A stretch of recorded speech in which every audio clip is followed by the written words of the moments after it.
오늘은 창세기 2장 중에서 우리가 지금 두 노선 중 생명 노선을 보고 있습니다. 아담이 아벨을 낳고 가인을 낳았는데 이 두 노선이 되었습니다. 가인의 노선은 생명 노선이고 가인의 노선은 생명의 반대 사망이 아니고 생명 노선의 반대는 지식 노선입니다. 지식이 곧 사망이다. 그러므로 생명 노선 반대 지식 노선입니다. 우리는 이제 생명 노선을 쭉 보고 있는 중인데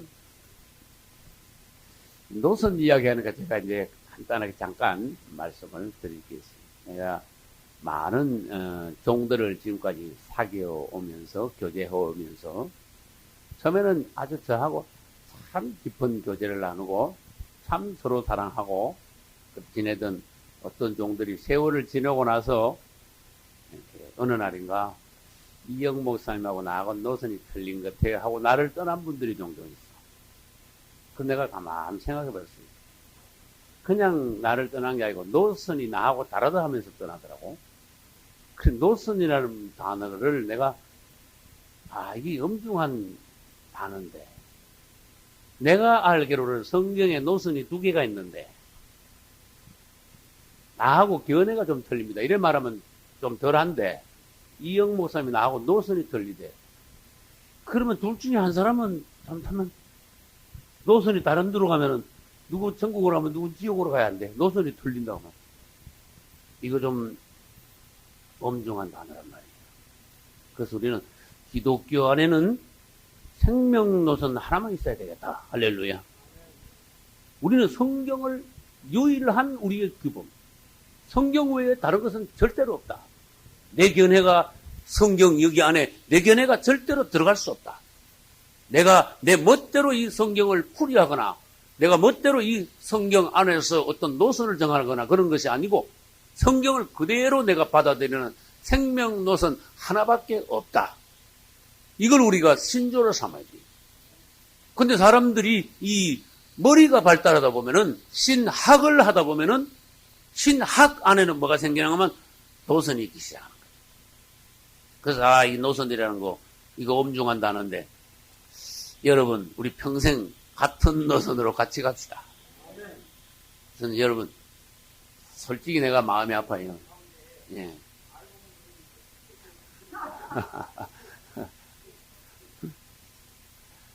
사실 제가 그런 소리 듣고 참 마음이 아팠어요. 나하고 모르던 사람이 그러던 게 아니고 이렇게 우리 얼마나 지금 친근합니까? 그죠? 여러분 중에서 1년 반 동안 매주 내 강의를 계속 들어온 분들도 있어요. 그래서 여러분들 나에 대해서 여러분들이 알아. 그런데 이렇게 친근하게 지내다가 어느 날 이영 목사님 나하고 노선이 틀립니다. 이러면서 딱 끝나버린 거야. 그럼 난 주님 앞에 가서 물어야 돼. 주님, 제가 뭐 잘못했습니까? 물어야 돼. 저는 주님을 사랑합니다. 저는 말씀을 사랑합니다. 그냥 있는 그대로 말씀을 받고 저는 전할 뿐입니다. 그러나 어느 날 나하고 노선이 틀리다고 간 목사님도 있고 종들도 있고 한데 참 불쌍히 해주소서. 우리 모든 그리스도인들이 생명 노선 한 노선 안에 있게 하소서. 그리스도 안에서 노선이 틀리고 또 그 사람이 가다 보면 또 다른 사람하고 또 노선이 틀리면은 기독교 안에 노선이요 몇 개, 몇십 개, 백 개로도 나눌 수가 있어. 이건 불행한 거다. 그래서 기독교 안에는 생명 노선 하나밖에 없다. 할렐루야. 그래서 당신 예수 믿습니까? 그러면 예 하면요 우리는 같은 노선에 있습니다 하고 아주 반가워야 돼. 그 안에 들어가가지고 당신이 교리를 어떻고 이걸 어떻게 해석하고 또 이러다가 막 머리로 막 따지고 성경을 쪼개고 하다가 드디어는 말싸움을 하다가 아무것도 아닌 거 가지고 당신하고 나하고 노선 틀리면 이러다가 또 갈라지고 이건 마귀가 보면은요 잘한다 잘해 그거다 그거 그래 그렇게 해라. 마귀가 손뼉을 치고 좋다 할 거 아니거지. 그래서 우리는요 조금 다른 교리 가지고 싸울 필요는 없다. 그래서 제가 종종 상담을 하다 보면 무슨 말을 하는가 하면 여러분, 그것은 논쟁거리가 아닙니다. 그런 거 가지고 논쟁하지 마시오. 하나님이 원하시는 건 논쟁하는 것을 원하시는 게 아닙니다. 마귀는 우리가 논쟁하는 것 대단히 좋아합니다. 논쟁 그 자체는 지식 노선에 있습니다. 이걸 저는 깨닫기까지 세월이 걸렸어요. 논쟁하는 것은 벌써 지식 노선으로 떨어진 거예요. 생명 안에는 논쟁이 없습니다. 할렐루야. 여러분, 생명 노선 안에 있어요. 오늘 이제 쭉 보아오던 중에 기드온에 왔습니다. 우리는 사사기 6장 11절로 27절을 같이 읽었습니다. 기드온은 사사 중에서도 대표 사사예요. 아주 유명한 사사입니다. 이 기드온에 대해서 우리가 알므로써 우리도 이렇게 하여 생명 노선으로 들어갈 수 있구나 하는 것을 알 수 있어요. 이 기드온은 직업이 뭐였습니까? 어부예요. 직업이 뭐죠? 농부예요. 농부인데 그냥 농부가 아니고 너무나 평범한 농부야.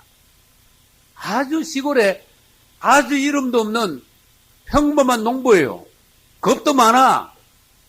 그 당시에 사사시대는요, 이 나라가 한번 쳐들어오고 저 나라가 한번 쳐들어오고. 왜? 하나님을 떠나니까 약화되니까 당장 마귀가 알고 주변 국가들이요, 이 나라 저 나라가 많이 쳐들어왔어. 그래서 악순환이요 계속됐어. 근데 그 중에 기드온 시대에는 미디안이 아주 득세를 했습니다. 농사만 지으면 미디안 사람들이 와가지고 다 뺏어가고, 그 다음에 짐승 키워놓으면 또 다 뺏어가고, 그 사람들도 막 데리고 가가지고 노예로 삼고. 근데 농사를 지어가지고 기드온이 오는 데서 들에서 타작을 못하고 산 고장이 갔죠. 그래서 어석한 데도 가가지고 타작을 하고 있는데 갑자기 천사가 나타났는데, 여러분, 이 천사라고 보면 안 돼. 여호와의 사자 이라는데 그분 자신이라는 거 아셔야 돼요. 제가 그분 자신이라는 거를 성경에는 여호와 사자 그러면서도 그분 자신이라는 것이 가끔 있어요. 16절 봐요. 그분이 왜 그분 자신이라는 거예요, 여호와의 사자가. 12절에는 여호와의 사자가 그려놨죠. 12절 밑줄 쳐봐요. 여호와의 사자. 16절은 뭐라 그랬어요? 여호와께서야 그냥 바로. 그 여호와의 사자가 바로 여호와야. 그 다음 야곱이 야복강가에서 여호와의 사자가 씨름했죠. 그 나중에 보면 여호와께서 또 그래. 그 다음에 아브라함의 장막에 신혼집은 세 분이 찾아왔었죠. 그분 세 분 중에 한 분이 하나님 자신이에요. 다시 말해서 육체로 오신 하나님. 다른 말로 쉽게 해볼까요? 구약시대 때도 예수님이 계셨다. 가끔 한 번씩 나타나셨다. 그걸 하셔야 돼요. 그분은요, 신비한 분이에요. 여호와의 사자로 오셨지만 사실은 그분 자신이 오신 거예요. 그래서 그 내용을 알고 아무튼 주님이 오셔가지고 기드온에게 너 일어나라 한마디로 지금 이스라엘을 미디안의 손으로부터 너 구원하라 그랬어요. 그랬는데 이게 농부가 갑자기 평범한 농부가 일어나서 이스라엘을 구원하니까 확신이 안 서는 거야. 누구와 같이? 엘리사 같이, 모세와 같이 확신이 안 서요. 모세 80세 때 하나님께서 일어나 너 애굽에 가서 이스라엘을 구원하라고 하니까 모세가 자신이 없었지요. 저는 이제 안 됩니다. 엘리사가 엘리야로부터 부름받을 때 뭐 하고 있었을까요? 엘리사도 역시 소 2결이로 소 한 결이로 밭을 갈고 있었어요. 2마리 가지고 한꺼번에 끄는 거. 밭을 갈고 있다가 엘리야가 와가지고 겉옷을 집 던졌어. 그리고 엘리사가 그 농사 짓던 농부로서 일하다가 엘리야를 바로 따라갔어. 그러니까 우리는 평범한 중에 그분께서 우리를 부르시기를 즐겨하십니다. 평범한 사람 평범하게 보시면 안 돼. 하나님은 평범한 사람을 평범하게 안 보셔. 할렐루야. 다윗의 형이 7명이나 있었죠. 근데 뭐 굉장했지요. 다윗의 형들은요 평범하지 않았어. 아주 대단했어. 사무엘도 보고 어떻게 했다? 사무엘이요 다윗의 형들을 보고 깜짝 놀랐어요. 이야 역시 우리 하나님이야 그랬어. 이야 역시 우리 하나님이 임금감을 여기다 두셨구나. 뭐 볼 것도 없어. 딱 보니까 임금감이야. 여러분, 사무엘이 누굽니까? 그 유명한 사무엘이 딱 보고는, 이야, 임금감이네. 볼 것 없이 막 기름을 막 갖다 들어붓는 거야, 그냥. 그래, 주님 뭐라 했어요? 노. 그거 아니라니까. 우리는 그 당시 8형제 중에 제일 눈에 안 보이는 다윗을 하나님께서 택하셨다는 거예요. 할렐루야. 오늘날 너무 유명한 사람이 되면 안 돼. 무슨 말인지 알겠죠? 너무 자기 이름이 날리고 자기 이름이 뛰어나고 그러면요, 하나님께서 오히려 쓰시기가 어려울지도 몰라요. 왜냐하면 사람이 높아지면 은연중에 교만이 들어오기 때문에 그래요. 아주 묻혀있는 사람, 평범한 사람들이 하나님께서 쓰시기에 편리한 겸손한 사람이다. 할렐루야. 그래서 평범한 중에 기드온이 하나님 앞에 부름을 받았습니다. 그래가지고 부름받고 난 뒤에 이 기드온은 하나님을요 2번 시험했어. 뭘로? 양털로 2번 시험했어. 2번 시험하고 확신을 얻었어. 여러분도 확신이 잘 안 오면은 시험하셔도 좋아. 왜? 이런 시험을 하셔도 좋아. 근데 시험 중에 나쁜 시험이 있다. 내가 요거 헌금 드리는데 내가 복 주나 안 주나 한번 보자. 아이고 그거 아주 나쁜 시험이야. 뭐 죄지만 뭐 벌 준다더니 내가 어디 이거 내가 이번에 한번 죄 짓는데 벌 주나 안 주나 보자. 아주 고약한 거야. 하나님을 아주 고약하게 시험하는 거야. 근데 사명을 받으면서 이 사명에 대한 확신이 없을 때 하나님을 시험하는 거, 이런 거는 괜찮아. 좋은 시험이에요. 그래서 확신을 얻기 위해서 시험을 했으니까 하나님께서도 그 기도원의 시험에 응해가지고 확신이 있게 2번이나 응답을 해주셨어. 할렐루야. 여러분도 주의 일을 하는데 또 무슨 일을 하는데 확신을 가지고 하셔야 돼. 확신이 올 때까지 기도하셔야 돼. 확신이 올 때까지 물어볼 수 있어야 돼. 그래서 사람이 성격이 분명한 사람은 확신이 올 때까지 하나님께 매달린다. 그거 좋은 거다. 할렐루야. 그래서 확신이 있고 난 뒤에 일을 시작하는데 하나님께서요, 너 일 시작하기 전에 먼저 할 일이 있다. 네 애비 집에 가면 뭐가 있다? 바알 아세라 신이 있대. 요즘 말로 말하면요, 자기 애비 집에 부처 불상을 갖다 앉혀놓은 거야. 마리아상 이런 걸 상을 앉혀놓은 거야. 거기다 대고 막 비는 거야. 그 자기 집에 그게 있으니까 하나님이 그런 거 있는데 일을 시작하겠어. 그거부터 박살내고 처리하고 그 다음에 하나님께 제사를 드리고 네가 일을 시작해라. 할렐루야. 시작이 깨끗해야 된다. 그런 뜻이에요. 뭐든지. 하나님의 큰일을 하려면은 뭔가 정리를 하고 난 뒤에 하나님께서 인정하시는 사람이 되어 하나님이 일을 시작하시라. 그런 뜻이에요. 그래서 이 땅에 하나님의 종들이 많지만 뭐가 정리 안 된 상태에서 하나님의 일을 하는 사람들은 주의 일이 그렇게 복되지 않으니까 먼저 돌아보고 자신을 돌아보고 처리할 것을 처리하시라 하는 교훈입니다. 할렐루야. 그리고 난 뒤에 이제 처리를 다 했습니다. 처리를 다 하고 난 뒤에 그는 나가서 싸웠습니다.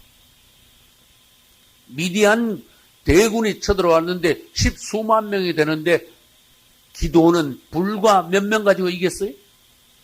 300명 가지고 이겼어요. 그래서 기드온의 300용서다 이렇게 말해요. 그래서 우리는 뭘 알 수 있는가 하면은 우리가 뭔가 겉으로 보기에 수나 양이나 은사나 힘이나 내 어떤 의지나 내 재주나 뭐 꾀나 이런 거 가지고 외적인 어떤 걸 가지고 원수들과 싸워 이기려면은 안 된다. 하나님의 방식으로 해라. 할렐루야. 하나님의 방식. 그분은 여리고성을 무너뜨릴 때도 기가 막힌 방식으로 했습니다. 맞죠? 미디안 군대를 파할 때도 그분은 기가 막힌 방식으로 했습니다. 근데 그 방식을 요즘 가만 보면요, 마귀가 하나님한테 배워가지고 마귀가 그 방식을 따라하는 경우가 있어요. 그 당시 미디안 용사는 이 칼, 창 들고 있지 않았습니다. 그냥 이 횃불 들고 있고 나팔 들고 있고 항아리 속에다가 횃불 들고 있다가 두드리 깨고 소리 지르고 그랬어요. 그냥. 그러니까 적군들이 서로 자기 편끼리 싸우다가 죽었죠. 마귀가 사용하는 게 그 수법이야. 요즘. 마귀는 우리끼리 원수가 아닌데 한 편끼리 싸우게 만들어. 그러면 부부간에 원수가 아닌데 부부간에 막 싸우게 만들어요. 이 같은 한 교회 성도 간에 원수가 아닙니다. 절대로 원수가 아니야. 한번 상식적으로 생각해봐요. 어떻게 원수겠지? 그런데 막 싸워. 처음에는 속으로 싸우다가 나중에는 막 눈빛으로 막 싸우다가 나중에 말로 팅팅하다가 정 안 되면 막 갈라서 버려. 하다 안 되면 막 욕도 하고 막 멱살도 쥐고. 기독교 신문에 보면요. 고약한 기사들이 많이 나와. 어떤 교회가 막 한 팀은 막 여기서 드리고 예배를 한 팀은 지하실에서 드리고 심지어 이쪽 반나라가 이쪽에서 막 예배 드리고 반나라가 이쪽에서 다른 찬송하고 막 따야. 이야, 이건 주님 보시면요. 기가 막힌 일이야. 여러분, 나는 교회에 옮기는 문제를 목회하면서 다뤄봤어. 내가 받은 걸 이야기할게요. 교회를 옮기는 건 죄가 아니다. 무슨 말인지 알았어요? 그러나 옮기는 방법이 정확해야 된다. 잘 좋아야 된다. 무슨 말인지 알겠죠? 이 교회 다니가 저 교회다 옮길 수가 있어요. 옮기는 방법이 중요해. 어떤 사람은 교회에 옮기면서 막 교회를 막 어지러 놓고 막 뒤집어 놓고 주의 종 가슴에다가 못을 박아 놓고 아주 나쁜 방법으로 교회를 옮기는 수가 있어. 그러면 안 돼. 따라서 조용히 옮기면 돼. 교회 옮기는 죄가 아닙니다.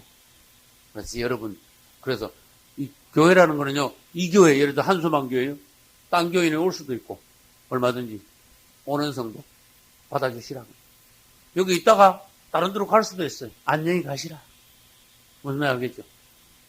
나는요, 우리 예창교회 다니다 가는 사람들, 심지어 앞에 나오라니까 축복기도 하고 보냈어. 할렐루야. 그러니까 저 청주로 우리 교회 나가 이제 청주로 갔어. 청도 안디옥 교회로 갔는데, 그거 가가지고 담임 목사님한테, 목사님, 제가 사실 청주서 금산까지 교회를 다녔어요. 2년을. 근데 제가 힘들어 하니까 목사님이 신방을 오셨어요. 그래서 둘 앉혀놓고, 우리 부부를 앉혀놓고, 집사님 부부, 예창교회 다니라고 은혜는 받지만, 먼 길이라서 왔다 갔다 하는데 힘들어 보이는데, 힘들면 딴 교회로 가시오. 그랬어요. 그래서 시간을 한 달 줄 테니까 생각해보고, 힘들면 다른 교회로 가시오. 그래서 한 달 뒤에 다른 교회로 가겠대. 그래가지고 앞에 나오라 그랬어. 그래서 축복 기도회가 보냈는데, 그렇게 해가지고 저를 보냈습니다. 그런 거예요. 그리고 그 교회 담임 목사님이 놀랬어. 이야, 아주 특별한 교회구나. 특이한 목사님이 계시는구나. 그래서 이제 인식이 좋았어. 근데 마침 그 해 여름, 지금 같이 여름 방학 때 그 교회 전체 수련회를 여름 수련회를 우리 금산으로 왔어. 금산으로 오셨는데 마침 잘 됐다 싶어서 우리가 금산으로 가니까 강사는 이영 목사님이 해주십시오. 그래 금산군에도 복수면이 있습니다.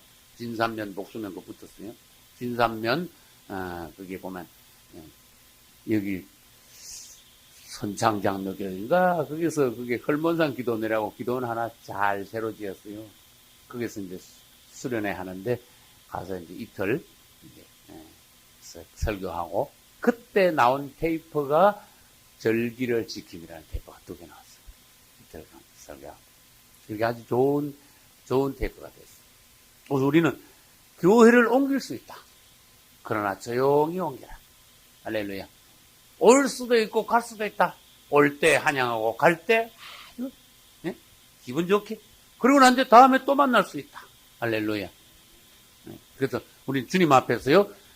다 이러나 저러나 천국 가만 만나야 되거든. 천국 가서 만날 걸 생각하고 여기서 싸우지 말자. 그 예를 들어 볼게요. 나하고 노선이 다르다고 이제 헤어졌는데 천국 가서 만나면 천국 안에서도 노선이 있는지 모르겠어. 거부하게 돼 있죠. 이 땅에서 우리가 살면서 참 서로가 화목해야 된다.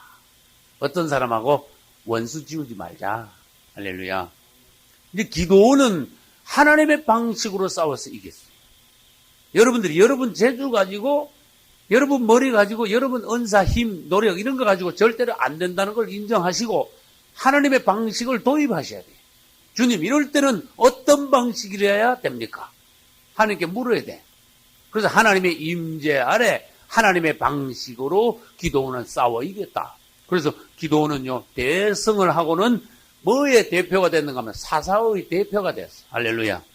이제 기도원 다음에 사무엘로 넘어갑니다. 사무엘상 1장으로 가봅시다. 사무엘상 1장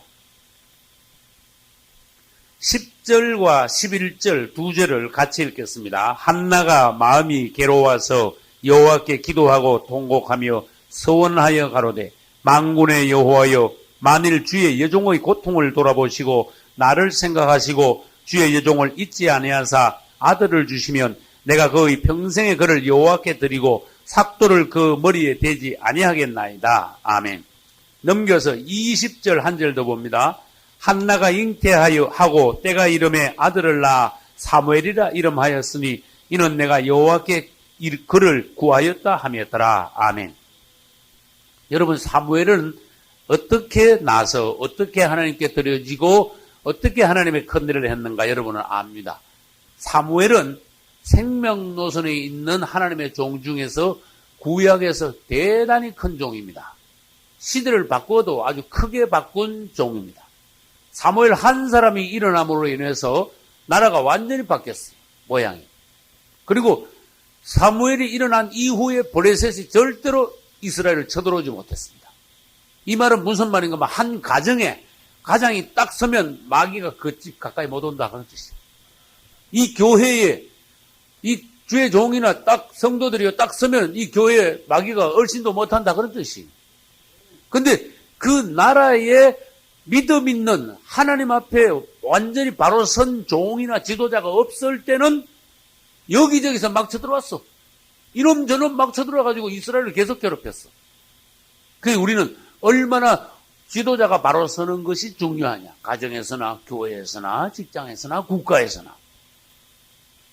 한나는 서원을 따라서 낳았고 하나님께 나실인으로 드려졌습니다. 그리고 난 뒤에 하나님의 왕국을 세우기 위해서 사울과 다윗에게 기름 붓고 그 왕들을 지도한 선지자가 되었습니다. 그리고 이 사무엘은 특히 읽어보면은 기도를 통해서 하나님과 아주 깊은 교제를 계속했어요. 사무엘은 계속 기도했습니다.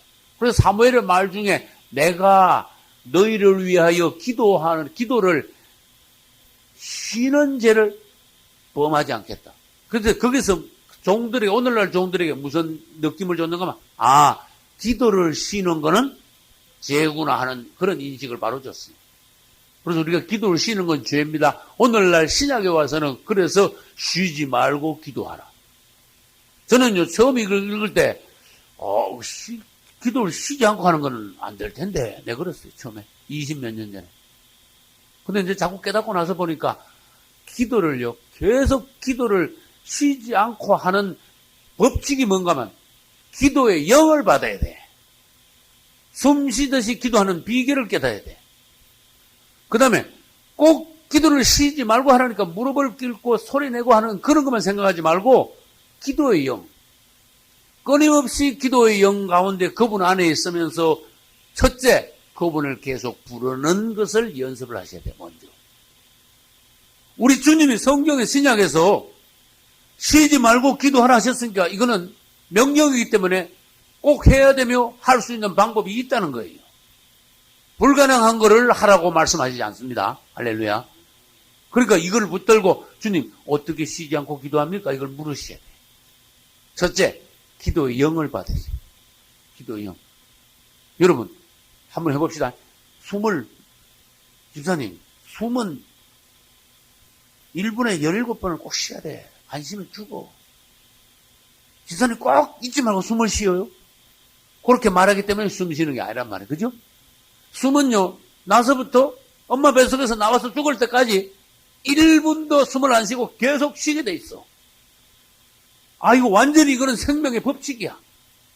근데 우리가 기도의 영을 받으면 기도해야 돼. 새벽에 해야 돼. 잠자기 전에 해야 돼. 밥 먹을 때 해야 돼. 그때 기도하는 게 아니고 자동적으로 기도의 영을 받아가요. 자동적으로 그분을 부르고 자동적으로 매시마다 주 예수하고 또 주님을 찾고 주님께 묻고 네? 주님의 느낌을 받고 주 안에 있고 그분과 함께 동행하고 할렐루야. 이건 연습을 통해서 될 수 있어요. 연습을 통해서. 그래서 내가 하루에 30분 기도해야지 그러면서 무릎 꿇고 고고 기도하고 나는데 그만 하루 종일 주님을 잊어버리는 것은 기도의 영을 받은 게 아니라 율법적으로 기도하는 거예요. 기도의 영을 받아서 여러분들이 사무엘과 같이 늘 쉬지 않고 기도하는 여러분 되시기를 축원합니다. 이 사무엘은 아주 시대를 바꿔버렸어요. 사무엘 이전에는 무슨 시대였다? 사사시대고, 사무엘 이후는 무슨 시대다? 왕국시대다. 그래서 하나님은 꼭 성경에 보면요, 시대를 바꾸는 데는 종들을 쓰시게 돼 있어. 할렐루야. 그래서 어떤 종이 일어나면은 그 종을 통하여 하나님은 시대를 바꾸시기로 작정을 하십니다. 우리 가정도 마찬가지. 짧게 보면은 내가 종으로 일어났어요. 우리 가정은 시대가 바뀌었어. 우리 할아버지, 우리 아버지 때에서 예수 안 믿었어. 근데 내가 주님 안에서 일어나니까 우리 가정의 시대가 바뀌었어. 할렐루야. 이런 식으로 해가지고 사무엘과 같이 큰 종이 일어나니까 가정의 시대만 바꾸는 것이 아니라 국가의 시대도 바뀌더라. 하나님의 역사도 바뀌더라. 그래서 사사시대에서 무슨 시대로? 왕정시대로 넘어갔다. 그래서 여러분들이 이 사무엘을 보고 아주 많은 감명을 받으셔야 돼요. 이 사무엘은 첫째, 마지막 사사였다. 둘째, 나실인이었다. 할렐루야. 셋째, 그 당시로 엘리 제사장이 타락했으니까 사무엘은 엘리 대신하여 제사를 지냈어요, 안 지냈어요? 여러분이 제사 지내는 게, 사무엘이 제사 지내는 게 나옵니다. 내가 제사 드리기 위하여 시릴레로 갈 테니까 그때까지 기다리시오 하고 사울한테 사울 왕한테 그런 말도 있고. 다시 합니다. 사무엘은 사사며 나실인이며 제사장이며 선지자며 기도의 사람이며 몇 가지예요? 5가지. 사사, 여러분 사사라고, 사사가 뭔지 압니다. 나실인도 여러분이 뭔지 압니다. 그러면 나실인은 하나님께 서원하여 자기 자신을 헌신한 사람이에요. 그럼 나실인도 두 종류가 있습니다. 어느 기간을 정하여 몇 달 또는 몇 년만 드리는 경우가 있고 평생 자기 자신을 드리는 경우가 있어요. 근데 이 사무엘은 평생 드렸어. 누구에 의하여? 자기 자신에 의하여 드려진 게 아니고 자기 어머니에 의하여 하나님한테 평생 드렸어. 그래서 거의 평생을 드리겠나이다. 이렇게 된 거예요. 그렇지? 지금 우리가 하나님께 헌신하면요, 평생 헌신하는 거지. 주님, 제가 1년만 믿을게요. 그런 사람 있어요? 없지요. 오늘날 현대 신약의 나실인은 평생, 무조건 평생 나실인이에요. 그럼 질문합니다. 나실인은 3가지를 금지해야 돼요. 뭐죠? 머리 깎지 말고, 그 다음, 포도 이상한 거 먹지 말고, 그 다음,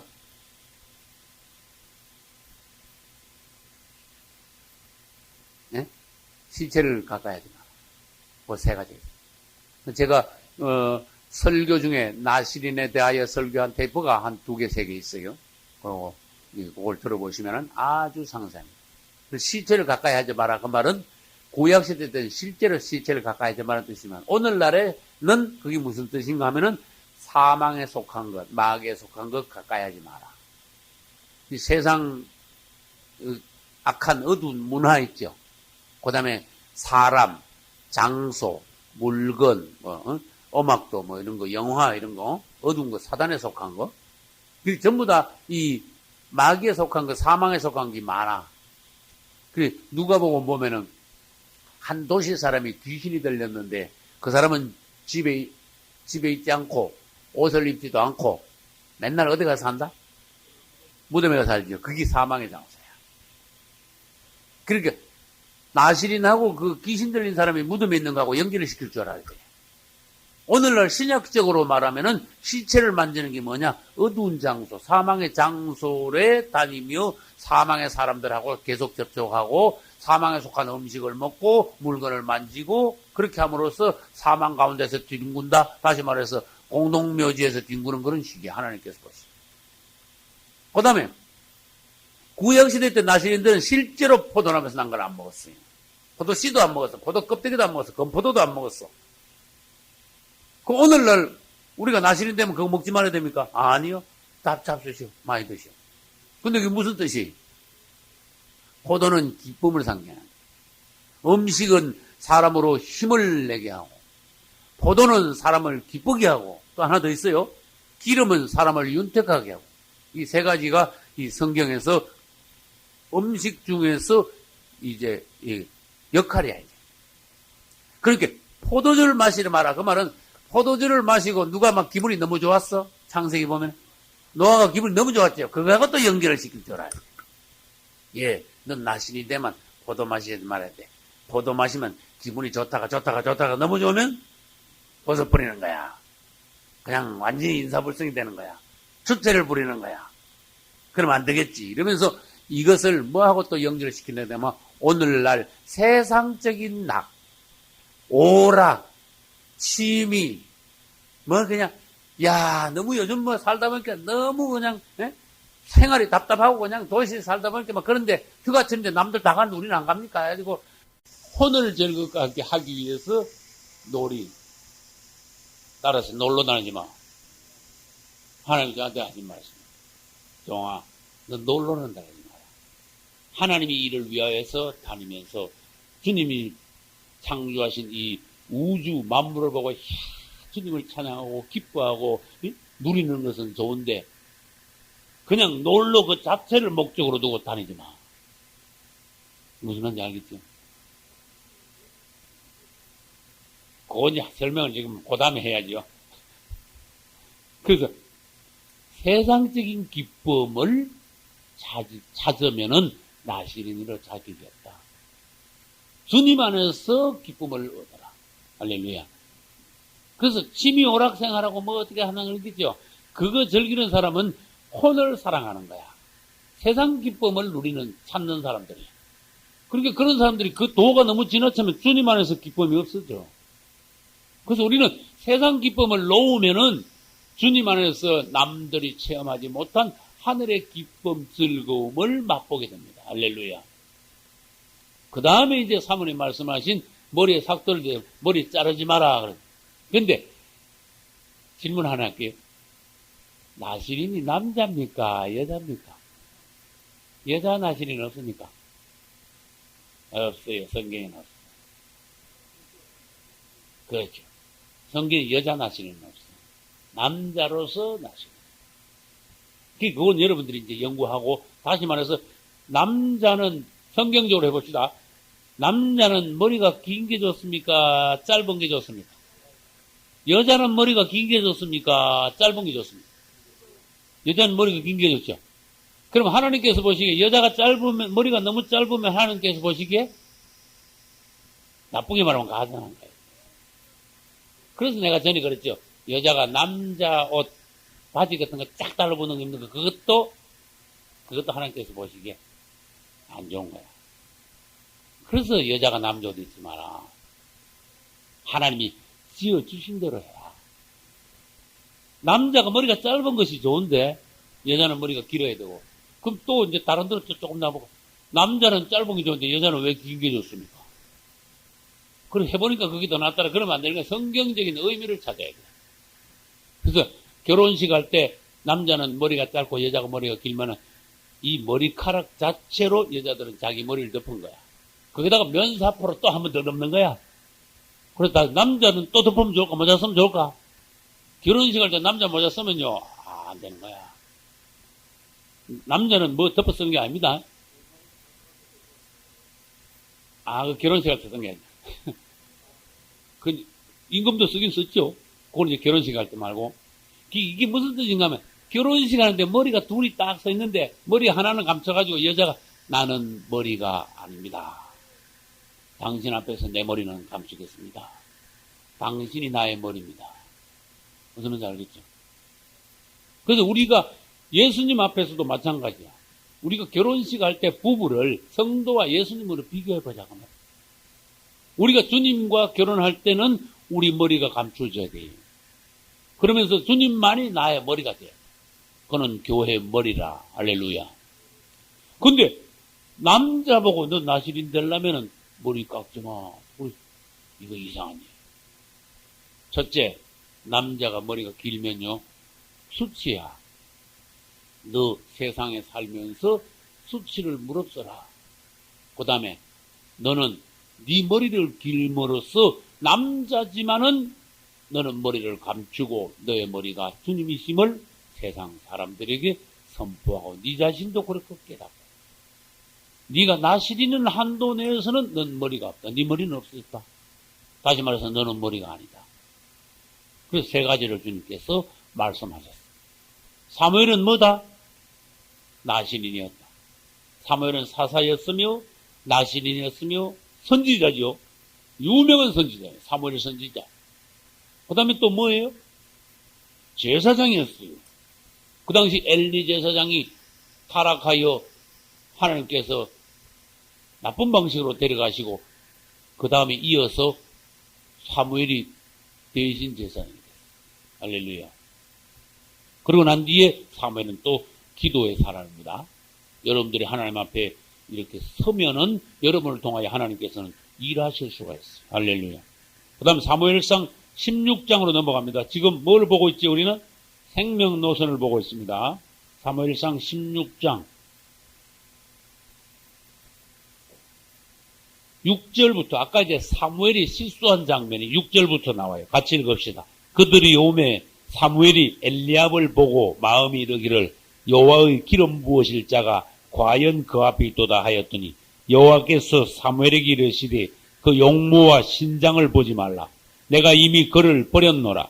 나의 보는 것은 사람과 같이 아니하니 사람은 외모를 보거니와 나 여호와는 중심을 보느니라. 아멘. 그래서 사람들이요 실수하기 쉬워. 오늘날 많은 사람들이요 계속 실수하고 있어. 그래서 제가 목사니까 한번 해봅시다. 이야기해봅시다. 간단하게. 목사를 보는데도 외모로 본다? 그러면 안 돼. 중심을 볼 수 있어야 돼. 알겠죠? 시골 있다고 무시하면 안 돼요. 시골에서 목회한다. 알겠죠? 도저히 서울에서 목회한다고 그것만 가지고 무조건 막 외모가 막 대단하고 학벌이 대단하고 막 그거 막 점수 먼저 주면 안 돼. 하나님의 눈으로 그 사람을 볼 수 있어야 돼. 사무엘은 그 당시에 실수해가지고 하나님하고 눈이 달랐는데 여러분은 오늘날 사무엘보다 더 나은 눈을 가지고 있어야 돼. 할렐루야. 하나님께서 합격 그러면 여러분도 합격할 수 있어야 돼. 하나님께서 불합격 그러는데 여러분은 잘못 보고 뭐 외모를 보고 뭐 따져가지고 이야 대단하네. 틀렸어. 그래서 여러분은 사람은 외모를 보거니와 나 여호와는 중심을 보느니라. 이걸 자꾸 외우셔야 돼. 따라하세요. 사람은 외모를 보거니와 나 여호와는 중심을 보느니라. 중심이 분명하셔야 돼요, 여러분. 주님을 향하여 주님만 사랑하는 주님 앞에서 선 여러분 중심이 다윗과 같은 중심이 되셔야 돼요. 할렐루야. 이 다윗은 자기 형들보다 하나님 앞에서 아주 중심이요 주님을 사랑하는 마음으로 아주 꽉 찼어. 근데 다윗의 형들은 외모는 아주 출중했습니다. 그러나 중심에는 하나님이 없었어. 다시 말합시다. 사람이 외적으로 너무 뛰어나면은 교만하기 쉽기 때문에 하나님을 떠나기가 대단히 쉽습니다. 다윗은 예수 그리스도의 예표입니다. 목동이라는 게 예수 그리스도의 예표고, 다윗은 어디에서 났습니까? 베들레헴에서 났죠? 예수님의 예표예요. 예수님도 베들레헴에서 났어요. 그 다음에 다윗이 나중에 목동에서 뭐가 됐습니까? 이스라엘의 왕이 됐죠. 이게 이런 지금 제가 말씀드린 이런 것이 예수님의 예표입니다. 그리고 예수님께서는 다윗의 혈통에서 나셔서 다윗의 왕위를 이어 영원한 왕이 되셨어요. 그래서 마태복음 1장 1절 아브라함과 다윗의 자손 예수 그리스도의 세계라 이렇게 나와요.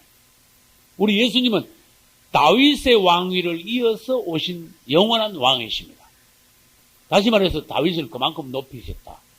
다윗이 그만큼 하나님께서 인정하시는 훌륭한 왕이다. 하나님의 종이다. 그런 뜻이에요. 다윗도 시대를 바꾸었습니다. 다윗이 일어남으로 말미암아 왕정 시대가 견고하게 섰어요. 다윗 때는 누구였어요? 사울이었죠. 사울은 하나님께서 처음에 인정해가지고 왕으로 세웠지만 이스라엘을 왕국으로 세우지 못했어요. 하나님을 머리로 하는 왕국으로 세우지 못했어요. 다시 말해서 이스라엘을 하나님의 왕국으로 만든 사람은, 세운 사람은 다윗이다. 그래서 다윗이 훌륭한 종이에요. 할렐루야. 그리고 이 다윗은 가나안 그 주변 국가를요, 전부 다 평정했어. 그 다윗이 일어나고 난 뒤에 전쟁에서 다윗은 진 적이 없습니다. 그래서 하나님께서 사무엘상 보면, 사무엘하 보면, 다윗이 어디를 가든 여호와께서 이기게 하십니다. 이 말씀이 자주 나와요. 싸울 때마다 이기게 하셨다. 그런 뜻이에요. 그래서 다윗이 중심이 어떠냐? 하나님을 얼마나 힘있게 신뢰했는가 하면은 17, 8살에 골리앗을 때려 눕혔으니까 뭐 하나로? 아니, 따라서 믿음 하나로. 믿음 하나로 때려. 믿음. 여러분, 믿음하고 오기는 다릅니다. 믿음하고 오기를 여러분 구분을 잘 하셔야 됩니다. 어떤 사람은 오기로 하는데 어떤 사람은 믿음으로 해요. 나는 어떤 사람이 오기로 하면서 믿음으로 한다고 거짓말 하는 사람 봤어. 오기로 하면 안 돼요. 믿음은 어디서 나오냐? 충분히 하나님께서 나에게 말씀하시는 거. 하나님께서 나와 함께 하심을 확신하는 가운데, 주님을 100% 신뢰하는 가운데 믿음이 나와. 어떤 사람은 오기로 하면서 그걸 믿음이라 하는데, 믿음이라 해놓고 실패하고 나는데 하나님 영광 가려요. 그러니까 믿음하고 오기는 구분하라. 그런 뜻이에요. 다윗이 일어나가지고 주위에 있는 나라를 전부 다 항복, 주위에 나라치고 다윗이 세운 이스라엘에 무릎 안 꿇은 나라가 있는가 그 당시에 한번 생각해봐요. 한 나라도 없었어요. 싹 전부 다. 그래서 다윗은 명실공히 인간 역사 최초로 이스라엘 땅, 하나님이 기뻐하시는 그 가나안 땅에다가 하나님의 왕국을 세웠어요. 할렐루야. 이야, 우리가 오늘날 이 땅에 그렇게 해줘야 돼요. 다윗과 같은 종이 일어나면 이 땅에 하나님의 왕국이 돼요. 다윗은 그래가지고 성경 읽어보면 알지만 하나님의 성전 짓기를요 굉장히 사모했습니다. 이건 하나님을 그만큼 사랑했다는 뜻이야. 성전 짓기를 사모해가지고 평생 성전 짓기 위하여서 기도하고 사모하고 준비했습니다. 그래서 전에 제가 설교 때 말씀드렸습니다. 사무엘이 피를 너무 많이 흘린 군인이기 때문에 하나님께서는 성전 짓기를 허락하지 않으셨죠. 내 아들 때에서 지으라 그랬죠. 네 아들 때 평강의 왕이, 평강의 왕이니까 살롬이니까 솔로몬 아닙니까? 그 다음에 우리 예수님이 실제적으로 영원한 하나님의 교회를 세우실 것을 또 예표적으로 말씀하신 거예요. 네 다음에 날 평강의 아들, 한편은 솔로몬이고 한편은 평강의 왕이신 예수님이에요. 그래서 준비를 많이 했습니다. 질문합니다. 다윗이 성전 짓기를 그만큼 사모해서 평생 4가지를 준비했습니다. 이걸 아는 거는요, 굉장히 중요해요. 이런 건 심지어 신학자 졸업 논문까지 쓸 수 있어. 이건 깊이 연구합니다. 자, 그러면 뭐를 준비했나가 봐요. 다윗이. 첫째, 여러분, 집을 지으려면 제일 먼저 중요한 게 터예요, 터. 무슨 말인지 아시겠어요? 이 한소만 교회도 건축을 하시면 터부터 사야 돼. 아셨죠? 그것도 너무 중심지에 사지 말고 변두리 가서 터를 사셔야 돼. 그 다음, 성도에 한란 때 가면은 이 빌딩에서 사는 게 아니라 변두리 가가지고, 예? 그 넓은 터가 있어야 성도의 한란 때 견딜 수 있다는 걸 아셔야 돼요. 예. 터. 예. 여러분, 다윗이 터를 마련했어, 안 했어요?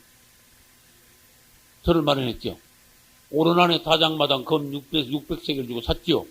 그 오르난 타작마당이 나중에 알고 보니까 아브라함이 이삭을 바친 그 자리야. 아주 역사적으로 희한한 자리야. 그게 성전터가 됐어요. 성전터가 될 만하지요. 아브라함이 이삭 바쳤으니까 성전터가 될 만하잖아요. 그 터를 준비했습니다. 그래서 터를 사가지고 하나님께 바쳤어요. 성전터로 바쳤어요. 그 다음에 재료가 있어야 되죠. 재료를 막 무진장, 제 생각에 이 다윗이 준비하여 솔로몬이 건축한 그 성전의 값이 1,000억이나 뭐 1조는 되지 않을까나 싶어. 한번 생각해봐. 어마어마하게 금이 많이 들어갔어. 말도 못하게 많이 들어갔어. 그래서 1,000억도 넘고 몇천억도 넘고 잘못하면 1조까지 올라갈 거다. 난 그런 생각이야. 이 재료가 어디서 났는가? 이게 논문거리예요. 아주 은혜로운 거야. 다윗은 자기 나라에서 세금을 걷어가지고 성전 짓는데 바치지 않았어요. 할렐루야. 외국에 나가가지고 전쟁을 가지고 싸움에서 이길 때마다 뭘 뺏어와? 전리품을 뺏어가. 전리품을 전부 다 하나님 성전인데 다 들었어. 다윗은 전리품을 뺏어가지고 자기 집으로 가져가지 않았습니다. 할렐루야. 이게 훌륭한 거예요. 하나님께 다 드렸어요. 그러니까 이게 얼마나 값이 많은가 하면 그래서 1조도 된다. 여러분들이 원수와 싸워 이길 때마다 하나님께 드릴 게 있게 돼요. 원수와 싸워 이길 때마다 아브라함이 싸워서 이겨서 돌아올 때 누가 축복했죠? 멜기세덱이 축복했죠. 원수와 싸워 이겨서 돌아올 때마다 멜기세덱은 예수님의 예표예요. 주님의 축복을 받고 새로운 공급을 받는다. 할렐루야. 그런 뜻이. 그래서 다윗은 이 전쟁에서 이겨 전리품으로 하나님의 성전 재료를 드렸다. 오늘날 우리가 이길 때마다 우리 자신이 성전으로 지어져 갈 수 있다. 이긴 경험이 없는 사람 있죠. 기도하여 신앙생활에서 원수와 싸워 이긴 경험이 없는 사람 하나님께 드릴 것도 없고 내 자신이 성전으로 지어질 길이 없어져요. 그리고 계속 싸워요. 간정이 계속 이기는 간정이 있어야 돼요. 따라서 이기는 자는 또 따라서 이기는 자는 그래서 계속 이기는 자는 이겨야 뭐가 일이 된다 그런 뜻이에요. 싸워서 이기. 세 번째, 그렇죠. 할렐루야.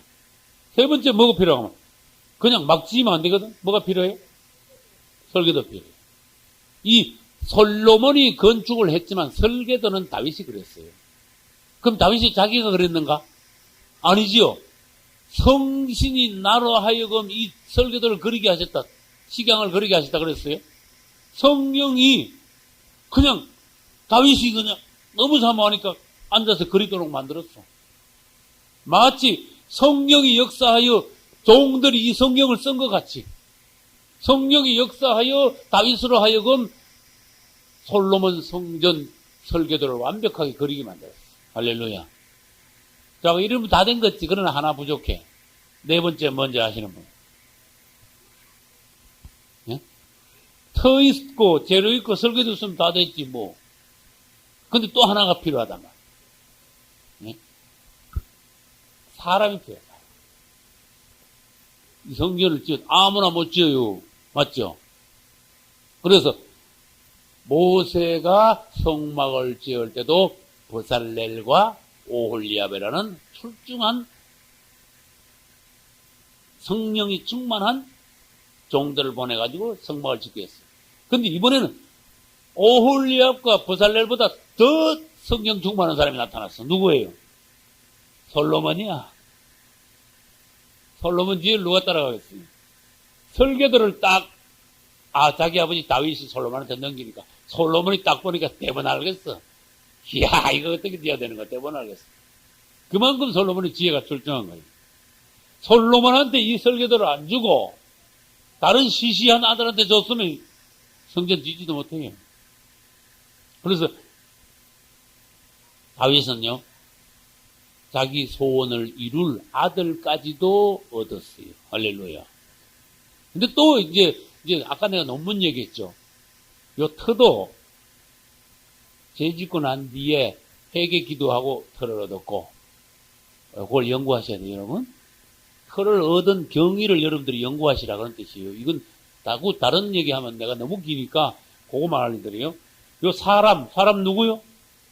솔로몬도 죄 짓고 난 뒤에 회개하고 얻은 아들이야. 예, 요런 거를 여러분들이 성경 연구하는 데 쓰셔야 돼요. 연구를 하죠. 그래서 여러분, 그럼 나도 죄 짓고 뭐 회개하면 하나님 좋은 거 주겠다. 그러다 일부러 죄 지면요, 혼납니다. 얻어맞기만 합니다. 여러분들이 죄 짓고 난 뒤에 회개를 잘하셔야 돼요. 똑같이 죄를 지었는데, 베드로하고 가룟 유다하고 죄를 똑같이 지었는데, 차라리 베드로 죄가 더 커. 네? 근데 가만히 생각해, 베드로 죄가 더 크더라고. 베드로는 예수님을 저주하고 맹세했어요. 그런 단 있어요, 없어요?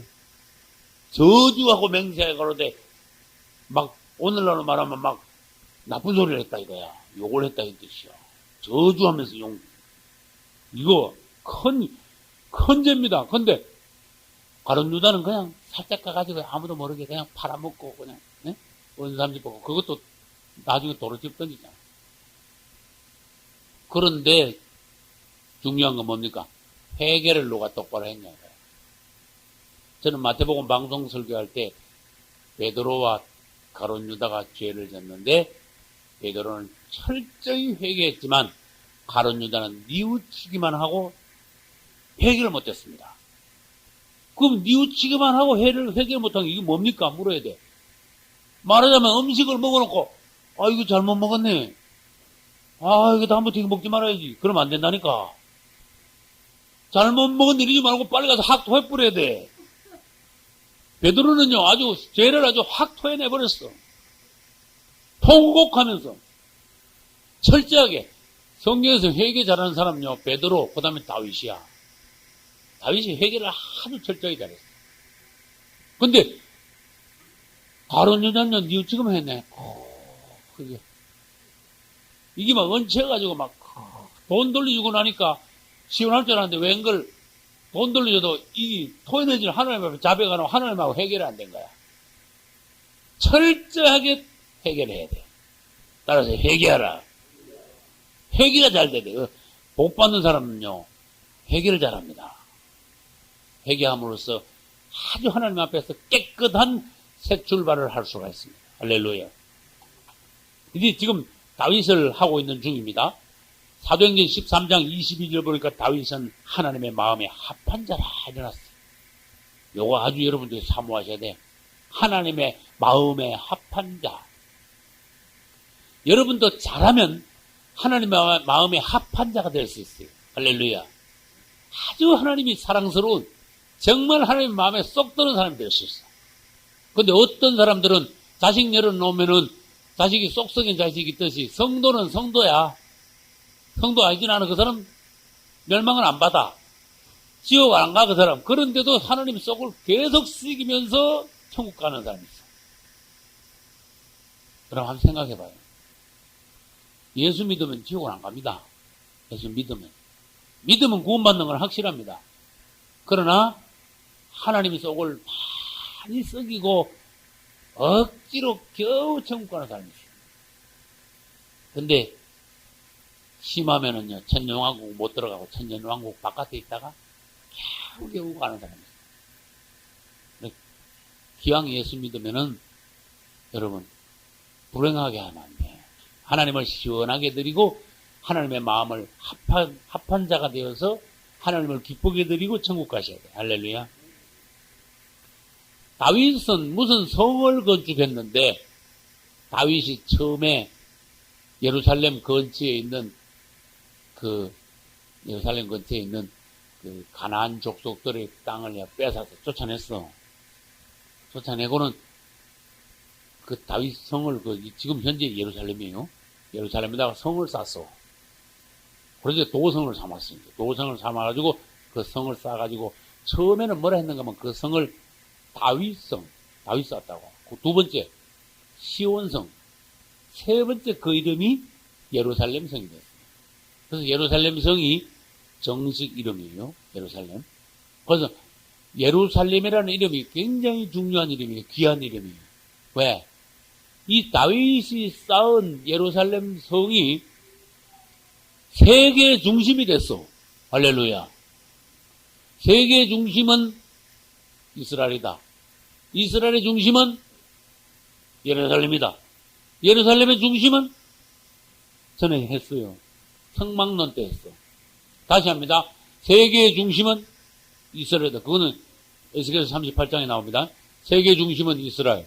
이스라엘의 중심은 예루살렘. 당연해. 왜? 1년에 3번씩 사람들이 예루살렘으로 모이라 그랬어. 맞죠?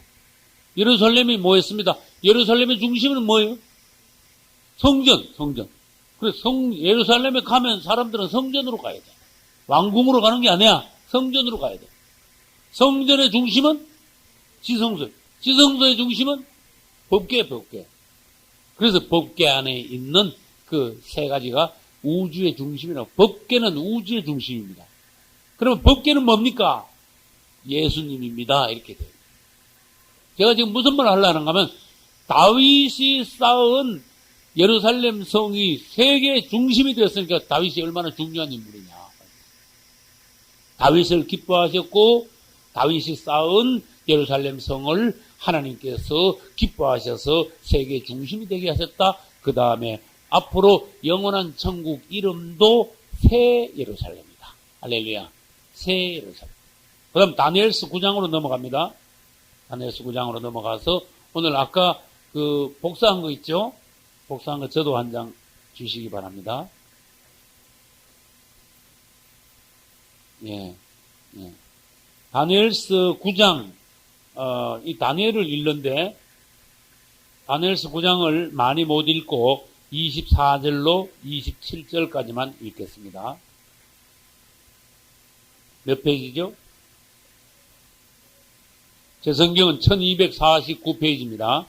다니엘서 9장 24절부터 끝절까지 같이 읽겠습니다. 내 백성과 내 거룩한 성을 위하여 70일에로 기한을 정하였나니 허물이 마치며 죄가 끝나며 죄악이 영속되며 영원한 의가 드러나며 이상과 예언이 응하며 또 지극히 거룩한 자가 기름 부음을 받으리라. 그러므로 너는 깨달아 알지니라. 예루살렘을 중건하라는 영이 날 때부터 기름 부음을 받은 자 곧 왕이 일어나기까지 7일와 62일이가 지낼 것이요. 그때 곤란한 동안에 성이 중건되어 거리와 해자가 이룰 것이며 62일 후에 기름 부음을 받은 자가 끊어져 없을 것이며 장차 한 왕의 백성이 와서 그 성읍과 성소를 회파하려니와 그의 종말은 홍수의 엄몰됨 같을 것이며 또 끝까지 전쟁이 있으리니 황폐할 것이 작정되었느니라. 그가 장차 많은 사람으로 더불어 한일의 동안의 언약을 굳게 정하겠고 그가 그 일의 절반에 제사와 예물을 금지할 것이며 또 잠포하여 미운 물건이 날개를 의지하여 설 것이며 또 이미 정한 종말까지 진노가 황폐하게 하는 자에게 쏟아지리라 하였느니라. 아멘. 우리는 이제 생명 노선 중에 어디 왔어요? 다니엘에 왔습니다. 다니엘에 왔는데 다니엘 9장 24절로 27절까지 우리가 읽었는데 이 부분은 성경 전체에서 제일 중요한 부분이라고 말해도 과언이 아니에요. 제가 성경을 그동안 연구해 보니까 여기가 짧으면서 24절에서 27절 뭐 넉 절밖에 더 됩니까? 그죠? 근데 이것이 가장 많이 하나님의 말씀이 압축된 부분이야. 그래서 심지어 제가 지금 도표 이거 프린트물 내드렸죠. 24절에서 27절까지 요 짧은 요 구절로 이 도표가 나온 거야. 그래서 전에 제가 말씀드렸죠. 요 도표 한 장 그리는데 제가 몇 년 연구해가지고 요거 겨우 한 장 그렸다. 그랬습니다. 그만큼 중요한 거예요, 이게. 그래서 저는 이거를 이제 연구해서 그렸기 때문에 이것을 제가 다 이렇게 눈 감고도 그리고 이제 파악하고 시대가 어떻게 그리는가 이렇게 알아야 다. 근데 여러분들이 종말론 부흥회를 참석했지만 이거를 모르시는 분들이 있을 것 같아서 다니엘을 공부하면서 생명노선에 있는 다니엘을 보면서 다니엘의 70일에 대한 해설 도표를 다시 설명을 해드려야 되겠다. 그래서 이번에 다니엘 공부하면서 이 해설 도표까지 이해하면은 굉장히 큰 유익이 있겠다. 그렇게 생각해서 오늘 이제 두 번째 시간에 이 다니엘 70일에 대한 해설 도표를 하고 그 다음에 바울로 넘어가려고 합니다.